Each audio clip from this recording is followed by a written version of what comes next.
여러분, 제가 오늘 주목한 게 이겁니다. 김민석이 유시민 서울시장 추천을 했습니다. 서울시민 구매에 딱이다, 이렇게 얘기했는데, 김민석 더불어민주당 의원이 이렇게 얘기했다. 유시민이 선거 전체 순식간에 달궈낼 ICBM이다, 뭐 이런 식으로 얘기를 했는데, 저는 이거에 대해서 좀 몇 가지 얘기를 할까 합니다. 일단 제가 윤호중이 서울시 전략공천, 서울시를 경선이 아니라 전략공천을 하겠다고 발표한 거, 그거 이제 유시민, 이거 이재명 계하고의 대립이다. 그래서 이제 손혜원 의원이 막 발끈하는 거, 그런 거 소개시켜 드렸는데, 여기서 몇 가지 포인트가 있어요. 첫 번째, 이해찬의 승계자 윤호중. 이제 이해찬이 건강이 안 좋아요.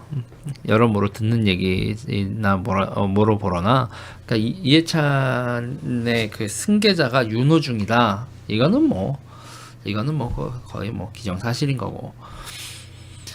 그런데 이제 제가 이제 또 얘기하는 것 중에 하나가, 이해찬, 윤호중이 결국 서울대 운동권 정체성으로 회귀하고 있다라고 제가 얘기를 해요. 그러면 여의도에 또아리를 튼 서울대 운동권 기득권이 이재명과 개딸들의 상륙작전을 저지하는 모양새다. 제가 이렇게 얘기를 했습니다. 이걸 가지고 이제 뭔 소리야 하고 분들이 많아서 제가 몇 번 반복을 하면 이해가 되실 거라고 봅니다. 자, 문재인의 정치가 끝난 마당에 친문이니 친노니 이런 정체성으로 이재명과 대립하는 거 아닙니다. 그런 거. 친노나 친문은 대통령이 이걸 하고 있을 때, 그리고 노무현 대통령 사후에 그렇게 영향력이 클 때나 뭐 의미 있는 얘기지, 친문이니 친노니 이런 건요 그냥 다 흘러간 이야기고요. 그러니까 이재명과 이해찬의 대립, 이런 새로운 갈등 포인트가 있는데, 그러니까 잠재되어 있던 내면의 정체성, 그리고 민주당의 역학관계가 다 반영된 거다. 그러니까 민주당 여의도의 선골은 여러분 기본적으로 서울대 운동권이었어요. 김민석이 서울시장 후보고 나오고 했어. 2000년대 초에 엄청나게 잘 나갔었던 거 아시죠, 여러분? 그때 일명. 그리고 여러분 그거 있잖아요. 그러니까 그걸 한번 생각을 하셔야 돼요. 김대중은 스카이 운동권을 영입했어요. 스카이 외에는 여러분 운동권 영입도 뭐 우상호 뭐 이인영 쭉 생각을 해보세요. 스카이 외에 있나? 거기서도 거의 진짜 여러분 그 학력고사 성적으로 김대중은 영입을 끊었습니다. 스카이 운동권으로. 그 중에서도 서울대 김민석은 또 영입됐을 당시에 보면 김민석하고 우상호, 이인영은 여러분 위상 자체가 달랐어요. 김민석은 김대중의 황태자로 김대중이 키웠죠. 자, 그런 거예요. 이게 어떻게 되는 건지 제가 다시 얘기를 할게요. 이해찬은 일단은 말을 그렇게 스타일리시하게 하지 않고 생긴 게 왁구가 안 나와서 대변인도 못하고 얼굴은 못하고, 그리고 심지어는 김대중한테 들이받기까지 했거든요. 그래서 이해찬은 눈밖에 나 있었고, 그 후배인 그렇죠, 후배인 그 김민석이 말렸었죠. 그게 여러분 90년대에서 2000년대 초, 그때 얘기죠.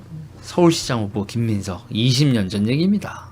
지금은 김민석 하면, 검색을 하면 배우 김민석 씨한테도 밀리는 그런 김민석이 되었지만, 한때는 진짜 난리였었죠.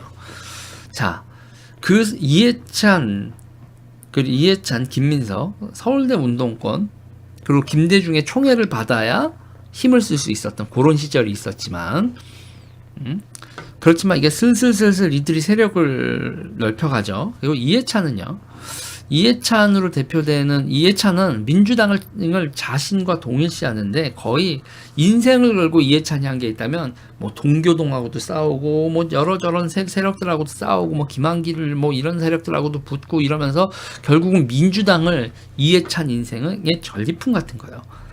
이해찬 입장에선 그 수많은 적들이 있었지. 나는 이 인간하고도 싸우고, 이 인간하고도 싸우고, 이 인간하고도 싸우고, 심지어 김대중도 들이받고, 노무현도 들이받고, 그래서 결국은 민주당은 내 거야. 그 민주당을 전리품으로 생각하는 그게 있다니까요, 이해찬은요. 그러면서 노무현, 문재인 보면 너희들이 애송이들, 내가 80년대 후반에 어땠는데, 90년대 후반에 어땠는데, 이해찬의 인생 자체는 민주당 내에서의 권력 투쟁의 역사 그 자체예요, 이해찬은. 자, 여기서 족보를 좀 따져야 됩니다. 족보를 좀 따지면, 유시민도 이해찬 보좌관 출신이에요. 보좌관 했었어요. 서울대 후배죠. 이해찬 52년생이고 뭐 감옥 갔다 오고 어쩌고 저쩌고 하면서 서울의 봄을 이해찬과 유시민은 같이 보내죠. 52년생 이해찬, 58년생 유시민, 63년생 윤호중, 64년생 김민석 이렇게 됩니다. 그러니까 서울의 봄, 네이스님 감사합니다. 서울의 봄 한가운데 있던 게 이해찬과 유시민이고 그들의 지도력이 남아 있었던 시절 그리고 주사파가 강철 서신이 돌고 주사파가 만개하기 전 서울대 지하서클 서울대 운동권 그게 윤호중과 김민석이에요. 주사파가 만개하기 전 서울대 운동권의 핵심 윤호중, 김민석 그리고 그들의 지도 요원 같았던 이해찬, 유시민 이 사람들의 관계가 요런 겁니다. 이제 이들의 특징이 뭐냐면 혁명운동이나 재야운동이 아닌 민주당을 선택한 사람들이에요. 이들하고 같이 운동했었던, 그래서 윤호중의 합류가 늦었던 건 윤호중의 행적에 대해서 되게 물음표가 많이 남아요. 윤호중은 진짜 서울대 지하서클의 핵오브 핵이었거든요. 그 밑에 후배들한테 활동자금 건네주는 가방을 전내줬던 사람이 윤호중이라는 거예요. 제가 직원도 있어. 내가 그 얘기를 들어보면 깜짝 놀랐죠. 윤호중이 그렇지. 윤호중은 겉에 오는 학생회장들 하는 그런 급하고 달리 지하의 핵심 요원이었다. 서울대 운동권에. 이야, 직업 혁명가였던 윤호중이 한 텀 쉬고 열린우리당 때 그때 합류하기 전까지 서울대 졸업하고 윤호중이 뭘 했었는지에 대해서도 물음표예요. 2004년 윤호중이 열린우리당에 합류하고 정치를 하기 전까지 지하에서 뭔 일을 했는지에 대해서는 다 물음표, 알 수가 없는 사람입니다. 아무튼 진짜 핵심 오브 핵심이란 얘기예요. 윤호중이 만만한 운동권이 아닙니다. 학생회장들하고 비교될 수 있는 사람이 아니에요. 서울대 계보에서 운동권 계보에서. 근데 이 사람들의 특징은 혁명운동, 제야에 계속 묻혀서 있었던 그런 사람들 있잖아요. 그게 아니라는 거예요. 이 사람들은 민주당을 선택했고 열린민주당을 선택하고 열린우리당을 선택하고 이렇게 해서 주류사회의 편입을 선택을 한 사람들이죠. 그리고 이들이 민주당에 정착한 성공적 서울대 운동권의 상징들인 겁니다. 이 사람들이요. 자, 가장 잘 나갔던 게 김민석이었죠. 그리고 김민석은 몰락하고 재활을 거쳐 현재 국회의원을 하고 있고 그가 지금 서울시 장으로 유시민을 추천을 하고 있고요. 자, 그리고 이 서울대 운동권 세력이 민주당에서 제일 갈등을 한 세력이 누구냐면 여러분 전라도 세력입니다. 전라도 세력하고 엄청 갈등을 해요. 그리고 여러분 이거를 김대중이 노려요. 김대중은요 동교동을 자기의 친애 그룹이지만 그 동교동이 자기를 쥐고 흔드는 거 못 보거든요. 김대중은 계속 자기 밑에 세력을 만들고 그 세력과 세력이 갈등하게 만들면서 자기는 절대자로 군림하는 이런 권력 수를 쓰거든요. 통치수를. 그러니까 김대중의 측근 그룹은 누가 뭐래도 동교동인데 그들과 대립하는 서울대 운동권을 김대중이 아이고 똑똑한 것들 그러면서 동교동 니들은 이런 대가리 안 돌아가잖아 이런 식으로 하면서 식물나라니 감사합니다. 이 두 개 축이 있다고요. 그러니까 김대중은 동교동과는 다른 축을 또 하나를 가지고 있어요. 기본적으로 양대 세력이 두 개 하면 대립하다가 그러니까 파멸적으로 갈 수 있으니까 세 개를 항상 김대중은요 세력을 산발이로 한다고요. 동교동 그리고 운동권 그리고 또 하나가 명사 집단입니다. 영입인사들.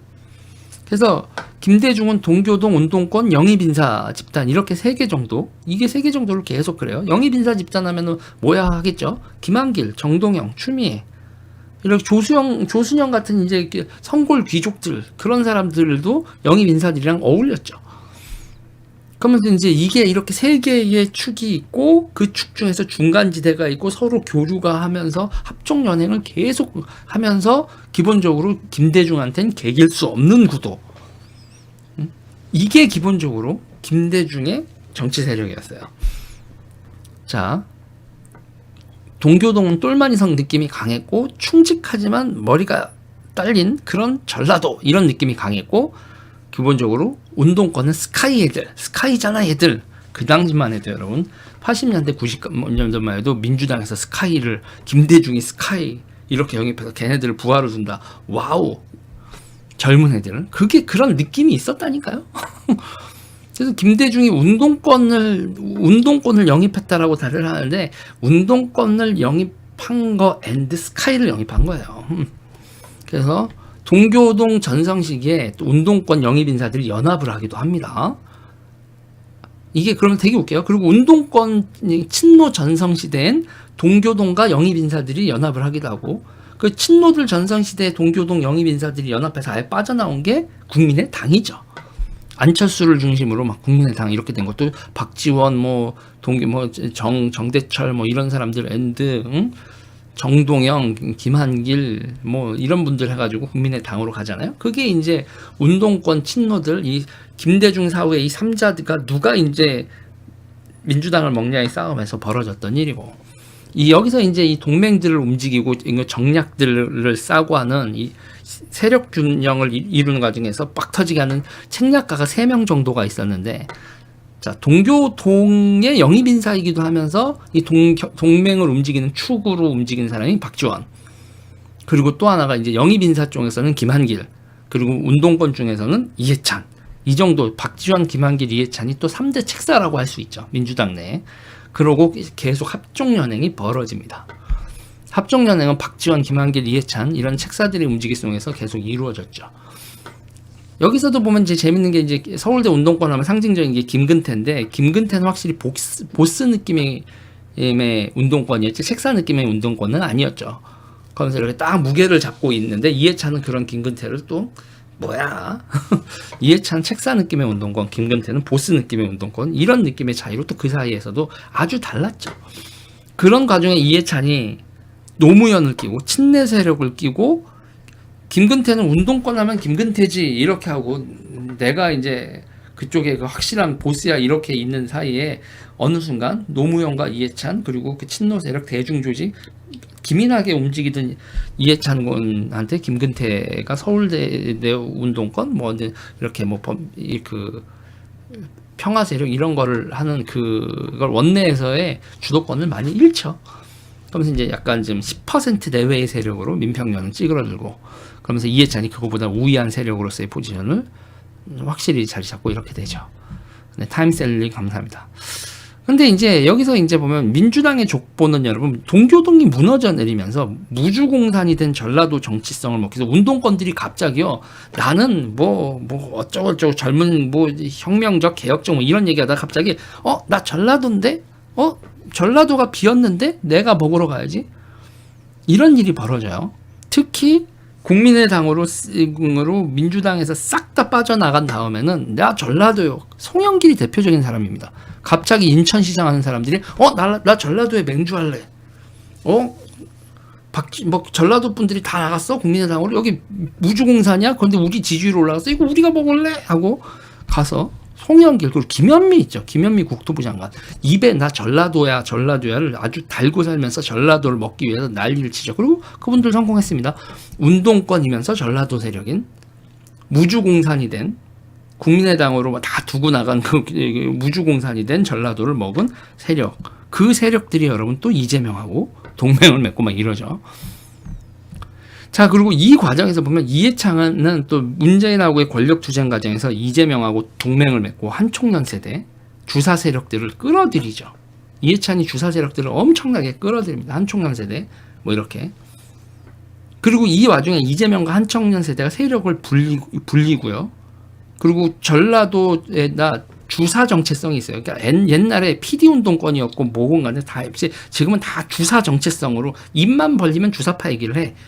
그러니까는 옛 학생운동 족보나 조직적으로 보면 주사파가 아닌데 하는 짓거리나 말하는 건 주사파야.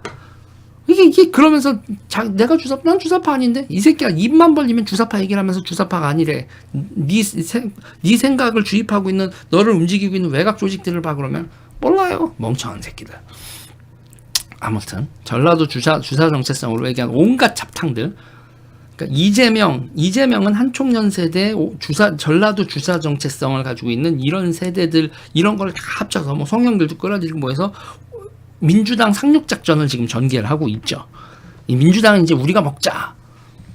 이렇게 되면 이렇게 되면서 이게 그러니까 갈등의 양상이 좀 그런 거예요. 이해찬과 이재명의 이 갈등의 양상이 요상하게 번지는 거예요. 뭐냐면 이렇게 되면 김민석이 유시민 서울시장론 꺼내드는 거, 지금 윤호중 체제에서 꺼내드는 거 이 자체가 지금 선관위와 비대위를 장악한 거는 윤호중하고 이해찬 이쪽하고 이들의 동맹 대의원들 확보하고 이들이 민주당에서 민주당 선골로서 몇십 년 동안 작업한 그 힘으로 선관위하고 비대위를 장악하고 있단 말이에요. 그걸 통해서 기습적으로 서울시 전략공천도 발표한 거고. 그러니까 이해찬, 유시민, 윤호중, 김민석. 근데 여기서 유시민은 왜 나를 끌어들여? 난 기회주의자인데 이런 거 있을 가능성도 매우 높은데. 그러면서 유시민은 출마를 하거나 기타 등등은 안 하겠지만 김민석 머릿속에는 그래도 우리가 서울대 운동권이고 민주당에 와서 선골로서 몇십 년 동안 이걸 했는데 지금 쟤네들 쟤네들한테 이재명과 쟤네들한테 밀려가지고 우리가 친노 그룹한테 밀리던 동교동을 자기네들이 동교동의 입장이 됐고 이재명이 친노 대중조직을 가지고 동교동을 밀어버리면서 민주당을 장악했던 친노가의 모습이 이재명이고 자기들이 동교동 모습이 된 게 보이거든요 지금요. 그렇게 포지션이 바뀐 거야. 그러니까 지금요. 일단 안 돼. 경선하면 무조건 쟤네들이 이겨. 전략공천으로 가고. 그리고 서울대 운동권 이 선골들이 뭔지를 보여주다. 지금 쪽수 딸린 선골들의 마지막 발악이다. 저는 그렇게 보죠. 그러니까 김민석이 그러니까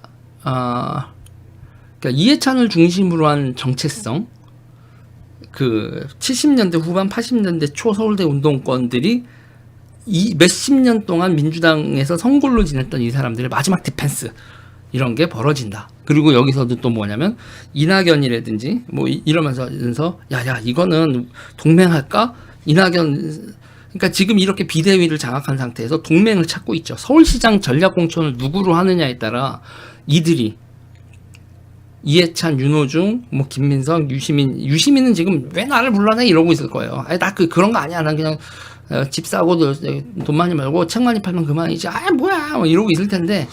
또 이해찬이 또 멱살을 잡고 끌어들일지 모르겠지만 그런데 이해찬도 안 끌어들일 거예요. 승리 가능성이 별로 없기 때문에. 자, 이낙연을 서울시장 공천을 하려고 엄청 노력을 할 겁니다. 이낙연 동맹. 그래서 이낙연을 동맹으로 끌어들여서 전라도를 송영길이 아닌 이낙연 중심으로 재편을 그러면 자기네들 이 선골 정체성을 지키면서 저 찌끄러기들로부터 디펜스가 가능하지 않냐 이런 대가리를 굴릴 거예요.